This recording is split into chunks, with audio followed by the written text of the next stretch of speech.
কোনো দ্রব্যমূল্য বৃদ্ধি পাওয়ার এই মুহূর্তে আসলে কোনো শঙ্কা নেই।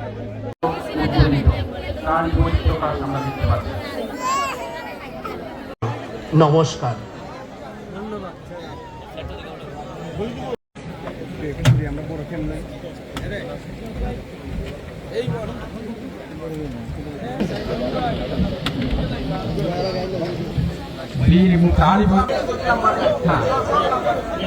আপনারা প্রদান করে এবং একজন সিটিজেনের যেটুকু পাওয়া উচিত সেরকম পৃথিবীর উন্নত অনেক দেশে উদ্দেশ্য করে বলছেন, হে অনাদি দেব, তুমি পরম ব্রহ্ম। পর্যায়ে একটি শক্তিশালী সাংগঠনিক কাঠামো তৈরি করা হয়েছে, যার আলোকে উপজেলা কমিটি, ইউনিয়ন কমিটি এবং ওয়ার্ড কমিটি করতালি দিয়ে সকলে অভিনন্দন জানাচ্ছেন।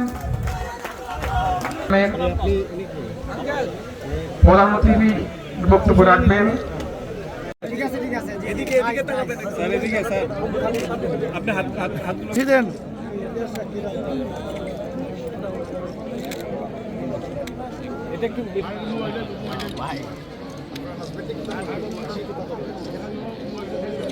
গত 1.5 বছর মানে অন্তর্বর্তীকালীন সরকারের সময় এবং তারও আগে আওয়ামী লীগের সময় একটা দীর্ঘ সময় বিনিয়োগের একটা বন্ধাত্ম ছিল, বিনিয়োগ স্থবির হয়ে পড়েছিল।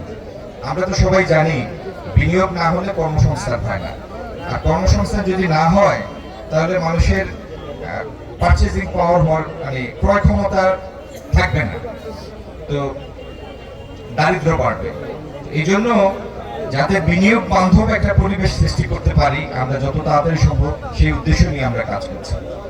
আর ইরান যুদ্ধের প্রভাব পড়বে কি না, কিছু প্রভাব তো পড়বেই। যুদ্ধ যদি দীর্ঘস্থায়ী হওয়ার সময় যায় তাহলে যে নৌ রুট, যে সি রুট, যেটি এই যুদ্ধের যে অবস্থান সেটির সাথে খুবই কাছাকাছি ক্লোজ প্রক্সিমিটিতে আছে, সেটি যদি বন্ধ হয়ে যায় বা দীর্ঘদিন বন্ধ থাকে তাহলে এই নেভাল প্যাসেজের মানে নৌ রুট দিয়ে পরিবহনের খরচ বাড়বে, এটার একটা প্রভাব পড়বে।